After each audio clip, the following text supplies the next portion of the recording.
काय आहे आणि ती कुठून येते या बाबतीत आपल्याला मार्गदर्शन करणार आहे. मी निमंत्रण करतो आदरणीय Ansari madam.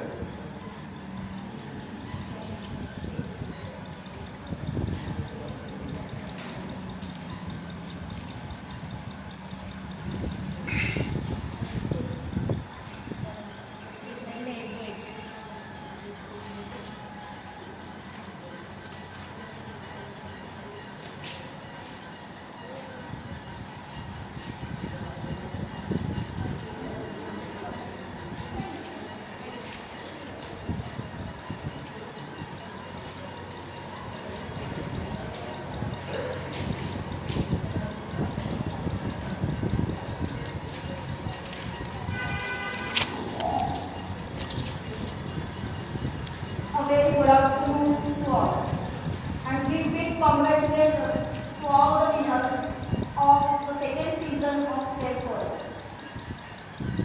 On occasion of the STEM Forum program, myself, Razak Ansari,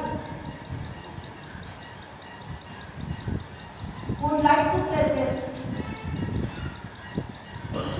and welcome each and every one of you in this third season and the first session of STEM Forum.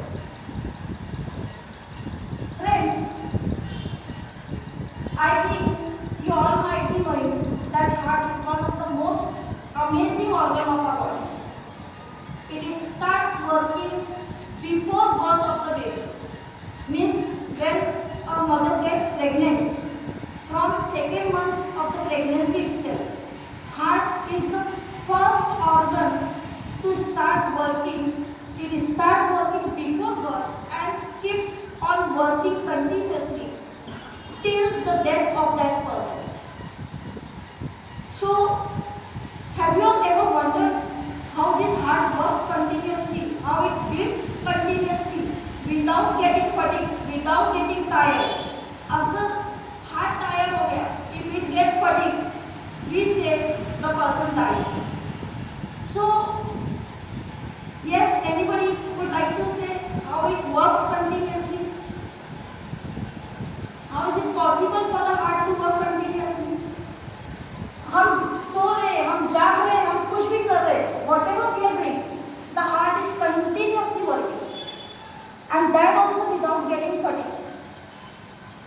It is possible because of the conducting system of the heart, and today I have come with the same title, Conducting System of Heart and ECG. How this conducting system helps to get ECG. So, next. From the figure itself, you can understand the working of heart and how that working of heart is used for generation of electric, you can say ECG. And the same I am going to explain how heart works and how ECG has used the electrical activity of heart for that purpose. So next slide. Before actually going to the electrical activity of the heart, for those who might not be knowing much about heart, maybe maths teachers, maybe physics teachers, heart, human heart especially, is a four-chambered heart. We all know. The upper part of the heart is called atrium. Atrium is divided in two parts, right atrium and left atrium. The lower part of the heart is ventricle. It is also divided in two parts, right ventricle and left ventricle by partitions. That means totally a heart consists of four chambers. Two atrium, right and left, two ventricles, right and left. It is said right part of the heart consists of impure blood, deoxygenated blood what we say, and the left part of the heart consists of oxygenated blood, that is pure blood. Now when a heart beats, when heart starts beating, the top part contracts. At that time the ventricles are relaxed, and then the ventricle contracts. And when both contraction completes, we say it is one heartbeat. Normally, it is said in 1 minute, a heart can beat 70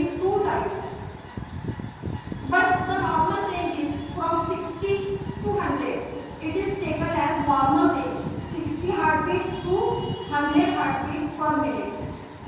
Now, when this heartbeat is because of the electrical activity that is in the heart, going on in the heart. This electrical activity is initiated by the conducting system of the heart. The conducting system of the heart consists of SNO,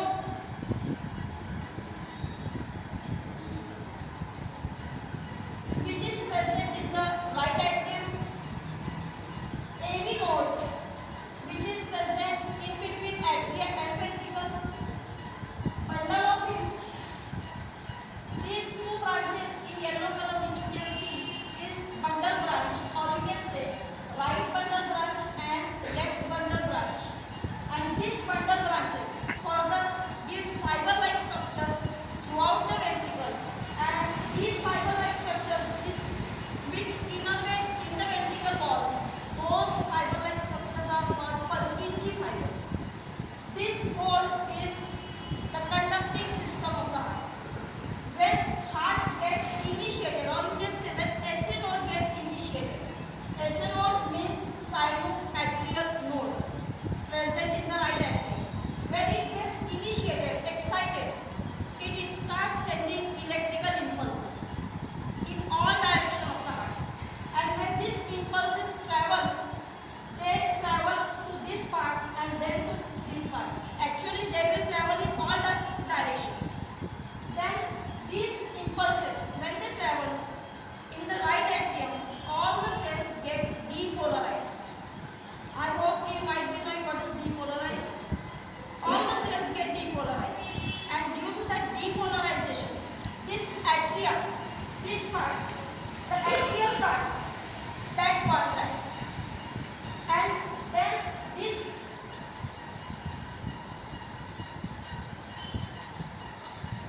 is SA node I have tried to show. This SA node will send signals with electrical impulses in all directions. Like this, it will travel in all directions. Then, when it travels in atrium, atrium will get contracted. Same time, this electrical activity passes to AV node. This AV node, I have tried to show here in this one. AV node, and then from the AV node, it is going to the ventricles. When it passes to the ventricles through Purkinje fibers, the cells of the ventricle gets depolarized, and because of that depolarization, ventricles will contract. In this way, within 0.8 seconds, this whole process takes place: depolarization, repolarization, and again depolarization. In this way, due to depolarization and repolarization of the cell, the heart starts beating, and it keeps on continuously. This electrical activity goes on continuously in the heart. Now, this electrical activity is used by the ECG. ECG जो है, electrocardiogram, we all know about ECG. कि how ECG works. Before going to that part, ECG, I would like to say this SNO is very important in our heart. If it doesn't work, the heartbeat will not be produced. And this SNO is therefore called SNO. Respected PD Patil सरांचा मला वाटतं याचं operation झालेलं आहे SNO पेसमेकरचं. अगर हे काम नाही करतात, if it doesn't work, artificial battery can be fitted in that part, and because of that battery, electrical activity is created or generated in the heart, and because of that, the heartbeats can be normalized in rhythm. Otherwise, I think सरांचा heartbeat जो होता 38 beats per minute होता, आणि मग ते pacemaker बसवल्यानंतर त्यांचा heartbeat regular झाला, that is between the range of 60 to 100 beats per minute. So this electrical activity is used in ECG, electrocardiogram. What is electrocardiogram? It is this I have tried to show the electrical system working.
Board मला वाटतं गेला का तो? खाली कोणीतरी रिकामं कामं इथे करताय. दाखवून दे. हां नीच खाली रिकामी बंद करून टाकतायत. Okay I explain here. ECG जो आहे, जर नॉर्मल ईसीजी घेतला आपण तर तो असा एक पी वेव्ह आणि त्याच्यानंतर असा एक सेगमेंट येतो आणि मग ही क्यू आर एस वेव्ह येतो आणि क्यू आर एस वेव्ह नंतर S T segment and then like this it goes. This is a normal ECG. ही जी पी वेव्ह आहे, it is called P wave. This is called Q, R, S and this is called T wave. I am trying to make your कि थोड़ा बहुत अगर इस चीज़ समझ में आता है सभी को तो definitely it will be helpful. I will tell about the application also कि how you can apply it. क्योंकि कितने जगह sensors present whatever biosensors and all अगर टाइम पे काम नहीं कर रहे, डिजिटल है, अभी जैसे लाइट बार बार चली जा रही, डिजिटल थिंग है, अगर टाइम पे काम नहीं कर रहे डेफिनेटली दिस ईसीजी विल है. आता ईसीजी जो आहे पी वेव्ह म्हणजे काय? ही जी ॲट्रिया आहे या ॲट्रियाचा डिपोलरायझेशन आणि डिपोलरायझेशन झालं की ही ॲट्रिया काय होते? कॉन्ट्रॅक्ट होते. मग हा जो क्यू आर एस वेव्ह आहे, I will try to explain की याचा प्रत्येक पार्टचा काय उपयोग होतो. क्यू आर एस जो आहे, this wave indicates ventricular contraction. हा जो वेंट्रिकल खालचा भाग आहे त्याच्या कॉन्ट्रॅक्शन आणि depolarisation is shown by Q R S wave. And T wave जी असते आपली, it shows relaxation period, you can say repolarisation of the wave. In this way, these three waves are important. Plus, हा जो segment आहे इथून तर इथपर्यंत हा segment, it is called PQ segment or you can say PR segment. This segment is also important. I will show the explanation afterwards. Means clinical significance काय त्याचा. आणि ही जे हा जो सेगमेंट आहे इथून तर इथपर्यंत हा S आणि T च्या मध्ये हा सेगमेंट याला म्हणतात S T segment. This one, this is P Q और P R, you can say P R and this you can say S T segment. In this way this E C G is normal E C G and the parts that I have showed you. Now the E C G paper will try to understand so that when I show the clinical significance you can understand from that. ECG पेपरमध्ये कारण ईसीजीचा याच्यावर होता paper पुरा, पण तरी मी याच्यावर explain करते. If you see this ECG paper carefully, याच्यात आपल्याला काही 1, 2, 3 असं काहीतरी दिसतोय. AVR, AVF, is it present? देखो यहाँ पे 1, 2, 3 AVR, AVL, AVF, V1, V2, V3, V4, V5, V6. These are the electrodes by which the ECG is taken. आता हे इलेक्ट्रोड्स कोणते? फर्स्ट, सेकंड, थर्ड जो आहे आपल्या लिम्समध्ये 2 हात आणि 2 पाय, इथे 4 इलेक्ट्रोड्स लावतात ते. इथे एक, इकडे पायामध्ये अँगल म्हणजे जो पार्ट आहे तिथे एक. याच्यातले जो हा लेफ्ट लेगचा असतो तो न्यूट्रल असतो आणि पहिला, दुसरा आणि हा इकडचा लेग, याच्यात जे इलेक्ट्रोड्स आहेत ते फर्स्ट, सेकंड आणि थर्ड इलेक्ट्रोड्स. त्याच्यानंतर V1, V2, V3, V4, V5, V6 these are the chest electrodes. जे चेस्टवर लावतात पूर्ण 6 electrodes, these are from V1 to V6. And AVR, AVL, AVF these are augmented electrodes. याची जी रीडिंग आहे it is given by the machine itself. ज्या मशीनवर ही ECG काढली जाते ती मशीन ही रीडिंग देत असते AVR, AVL, AVF. From this ECG paper try to understand the calibration, की कसं कॅलिब्रेशन आणि किती स्प्रे म्हणजे काय वगैरे वगैरे विल ट्राय टू अंडरस्टँड. हा जो ECG पेपर आहे याच्यात तुम्हाला काही बिग स्क्वेअर दिसत असतील आणि काही स्मॉल स्क्वेअर दिसत असतील. जो बिग स्क्वेअर आहे असा बिग स्क्वेअर प्रत्येक बिग स्क्वेअरमध्ये 5-5 स्क्वेअर्स असे 5 आहेत आणि या पद्धतीत म्हणजे टोटल 25 स्क्वेअर्स त्याच्यात आहे. 1 2 3 4 आणि 5 2 3 4 5 या पद्धतीने टोटली त्या एक बिग स्क्वेअरमध्ये लार्ज स्क्वेअरमध्ये 25 small squares. Try to remember, कारण आपण जेव्हा हे सगळं ॲप्लिकेशन बघणार आहोत याचे तेव्हा आपल्याला कामात पडणार आहे की किती स्क्वेअर्स म्हणजे काय. 1 big square consist of 5 or you can say total 25 small squares. मग हा जो ECG आहे जेव्हा ECG काढतात या साईडला हॉरिझॉन्टल जी ॲक्सिस आहे X axis it shows time and vertical axis जी असते इट शोज व्होल्टेज. मी सांगितलं की इलेक्ट्रिकल ॲक्टिव्हिटी मेजर केली जाते म्हणजे ती व्होल्टेज या साईडला येते आपल्या वाय ॲक्सिसवर आणि एक्स ॲक्सिसवर टाइम येणार. एक स्मॉल स्क्वेअर जो आहे एक स्मॉल स्क्वेअर तो 40 मिली सेकंड पास होतो त्या मशीनमध्ये 40 मिली सेकंड. आणि जो वरती आहे वरती जर घेतलं आपण येतो म्हणजे क्लॅरिटी येईल त्याच्यात आपल्याला.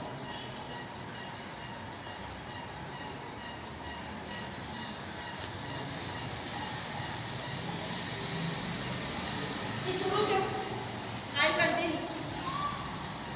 मग हा जो एक या साईडला आहे 40 मिली सेकंड दाखवला एक स्मॉल स्क्वेअर आणि वरती 0.1 मिली वोल्ट दाखवतो.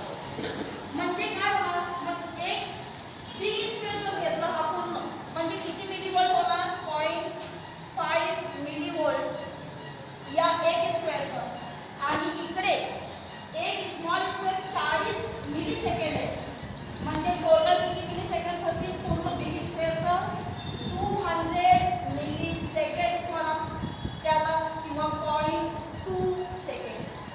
You can just remember this calculation for further use. ही जी बॉटमची ECG आहे actually I have brought original ECG also आणि त्या ओरिजिनल ECG वरून हे आपण कलर प्रिंट करून घेतले. मॅडम आला तू. ओरिजिनल जी ECG आहे ती सुद्धा माझी स्वतःचीच आहे. मागे जो जेव्हा ॲलर्जीचा मला खूप प्रॉब्लेम झाला होता आणि तेव्हापासून मी डिसाईड केलं होतं की आता हा ECG मला समजत नहीं है तो पहले मैं सीखती इसको और सबको यूजफुल होगा ऐसा कुछ तो भी करते. हा असा नॉर्मल पेपर असतो आणि मग हा ECG या पद्धतीने ते काढून देतात आपल्याला जसं पाहिजे जितकं पाहिजे. याची जी स्पीड असते नॉर्मली ती 25 मिलीमीटर पर सेकंड या पद्धतीने ते काढतात. आपण सुरू झालंय ते बघू. मॅडम नेक्स्ट हे बंद करून द्या तिथून.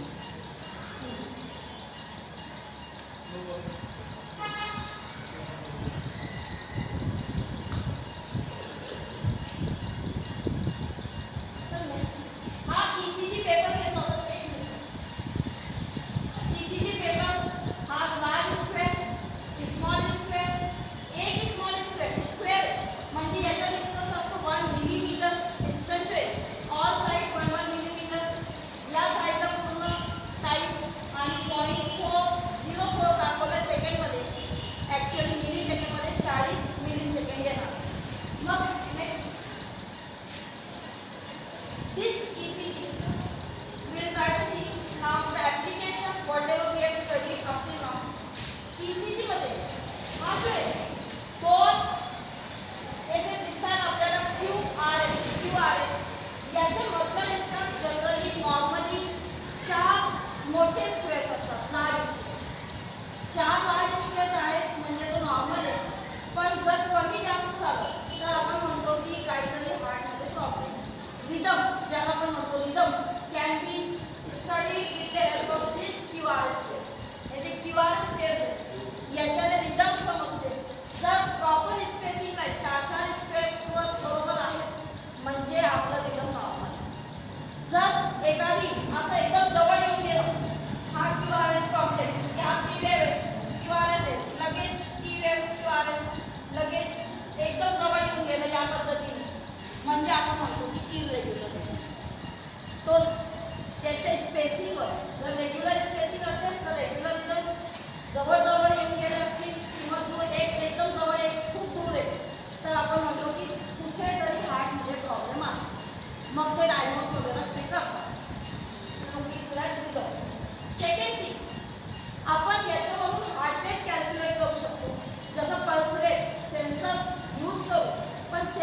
कसं असतो की कधी ते करेक्ट आपल्याला देतात इन्फॉर्मेशन, कधी कधी चुकून देतात. सो डेफिनेटली दिस ECG जो आहे it will give correct result. आता आपण याच्यावर हार्ट रेट जो कॅल्क्युलेट करणार आहोत, हार्ट रेट सांग number of big squares will be divided by number of big किंवा large squares 300. या पद्धतीने जर आपण केलं तर आपल्याला हार्ट रेट मिळणार. आता 300 समजा divide by number of big squares. आता तुमच्या मी आधी इकडे जे ते आपण बघू 1 2 3 आणि 4 असे बिग स्क्वेअर्स जर पाहिले तर 4 आहेत आणि टोटल आपल्याला मिळतो 75 बीट्स पर मिनिट. 75 मी आधी सांगितलं 60 ते 100 नॉर्मल रेंज आहे. जर 60 पेक्षा कमी गेलं तर आपण म्हणतो त्या कंडिशनला ब्रॅडीकार्डिया. आणि जर 100 पेक्षा वर गेलं तर आपण म्हणतो की टॅकीकार्डिया. या पद्धतीने हे इम्पॉर्टंट हार्ट रेट आणि रिदम आपल्याला याच्यावरून कळते. जनरली डॉक्टर्स जे आहेत ते प्रिफर करतात या वेळेवर लीड 2 ची वेळ. कारण लीड 2 मध्ये जी वेव असते या वेवला म्हणतात ते रिदमिक स्ट्रिप. कारण ती खूप क्लिअर आणि परसिस्टंट असते. यू कॅन से की कन्सिस्टन्सी दाखवते ती वेव. म्हणून या वेवचा किंवा you can say this strip is use lead 2 is generally use by the doctors to calculate all this HR, rhythm, axis, all that is seen with the help of this. याच्यानंतर next हे आपण जो मी दिलेलं आहे तुम्हाला तोच आहे. याच्यावरून आपण कॅल्क्युलेट करू शकतो HR ऑल्सो.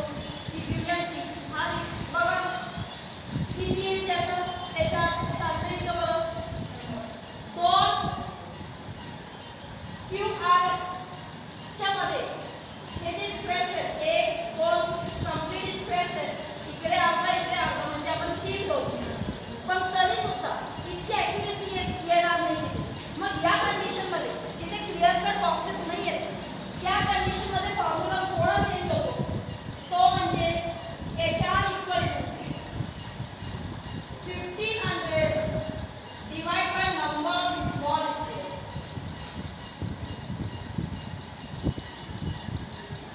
आता नंबर ऑफ स्मॉल स्पेस किती आहे या 2 QRS च्या मध्ये.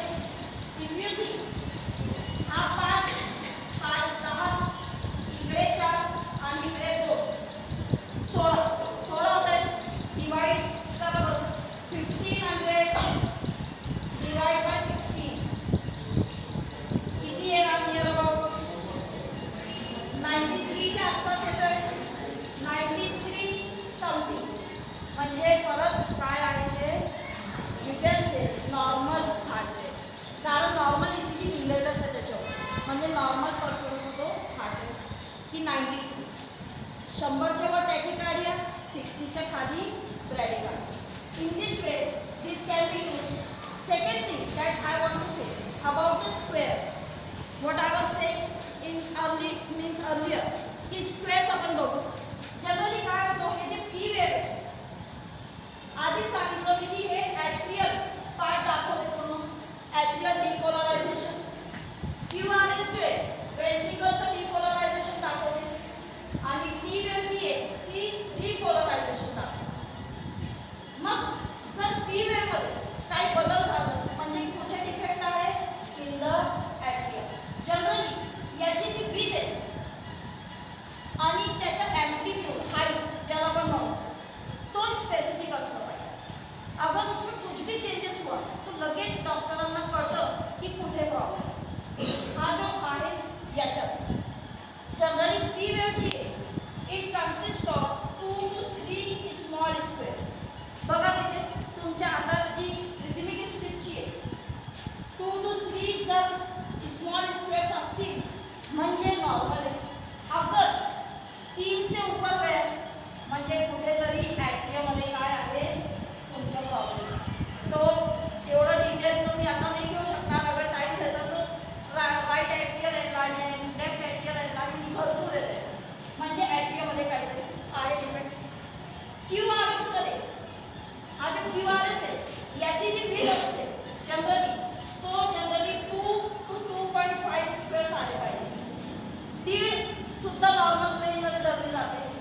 3.5 पर्यंत त्याची देते. अगर उससे ऊपर जा रहा है, त्याच्या ब्रॉड होतोय म्हणजे कुठेतरी टॅकिकार्डिया कंडिशन वेंट्रिकलमुळे ते टॅकिकार्डिया कंडिशन येते.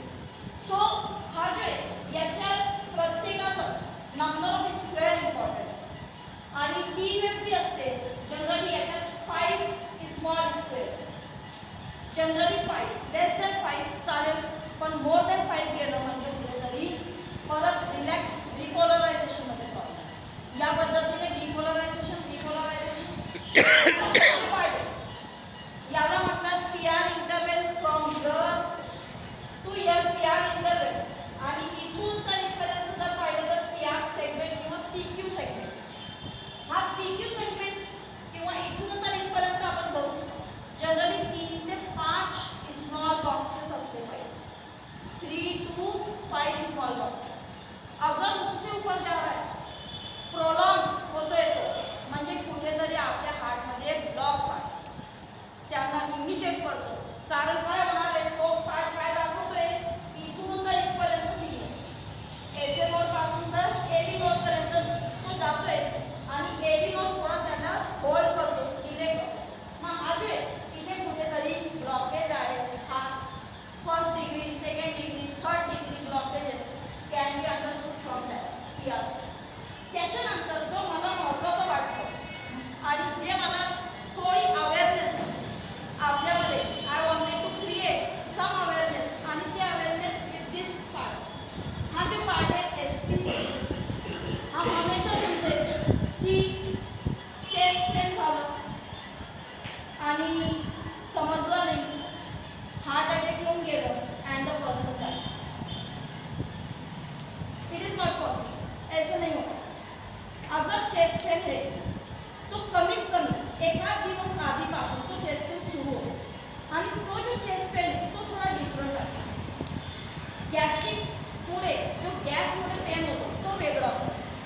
तो जो पेन असणार जनरली तो खाली असणार, इकडे इकडे इकडे कुठेतरी वाटतो. हा जो चेस्ट पेन आहे, हार्ट अटॅकचा पेन, तो जनरली आपल्या या पार्टमध्ये लेफ्ट पार्टमध्ये बरोबर चेस्ट रिजनमध्ये आपल्याला जाणवतो. एक दुसरा तो रॅडिएटिंग असणार. तो जो पेन आहे रॅडिएटिंग असतो म्हणजे चमक जिसको हम बोलते की चमक के जैसा लगेगा आणि तो हळूहळू या side it may spread to this side, it may go to the neck region, it may go to the jaws, it may go to left arm आणि या पार्टमध्ये तो पेन सुरू राहणार. कितने भी हमने अँटासिड ले लिए तरी सुद्धा जर तो कमी होत नसेल और जैसे जैसे तुम चल रहे फिर रहे कुछ कर रहे और ज़्यादा अगर तकलीफ हो रही है म्हणजे तो जनरली हार्ट अटॅकचं पेन. म्हणून या कंडिशनमध्ये जिसको भी सगळं चेस्ट पेन होत आहे त्यांनी असं गृहीत धरायचं नाही की अरे गॅस आहे. कारण ई सी जी जो है एकदम स्वस्थ टेक्निक है. 200 से 300 रुपये में कोई भी क्लिनिक में E C G is available. If you feel कि चेस्ट पेन आहे आणि रेडिएटिंग असेल तर immediately get an E C G का.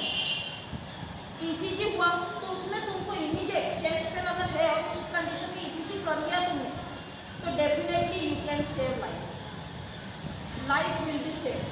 कारण लगेच ई सी जीमध्ये नेक्स्ट लास्ट इथे मी सर्कल दाखवलेलं आहे काही ठिकाणी.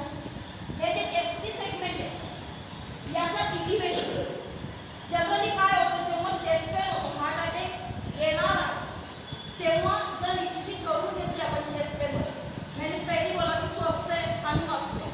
मग ही जी ई सी जी टेक्निक आहे याच्यासाठी खास याच्यात काय होतं हा एस टी सेगमेंट जो आहे तो असा इलिव्हेट झालेला आहे. इलिव्हेशन म्हणतात त्याला S T elevation. If you can see at label it S T elevation. मग हा जो एस टी इलिव्हेशन आहे जनरली 2 स्मॉल स्क्वेअर्सपर्यंत इलिव्हेट झालं तर आपण समजतो की हा ठीक आहे ओके नॉर्मल. पण त्याच्यापेक्षा वर जर जे पॉईंट वगैरे आहे त्याच्यात डिटेल पण मी जो घेते असे जिसको बोलेंगे बेसिक मोटा मोटा जिसको बोलेंगे I am trying to explain looking to the time limit. मग हा जो एस टी सेगमेंट आहे जर तो इलिव्हेट झाला असेल म्हणजे त्या पर्सनला हार्ट अटॅक येणार. दॅट पर्सन शुड गेट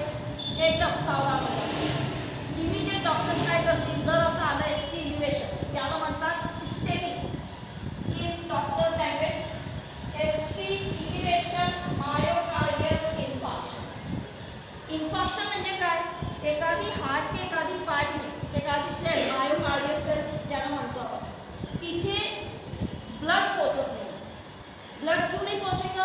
कारण करोनरी आर्टरीमध्ये ब्लॉकेज आहे.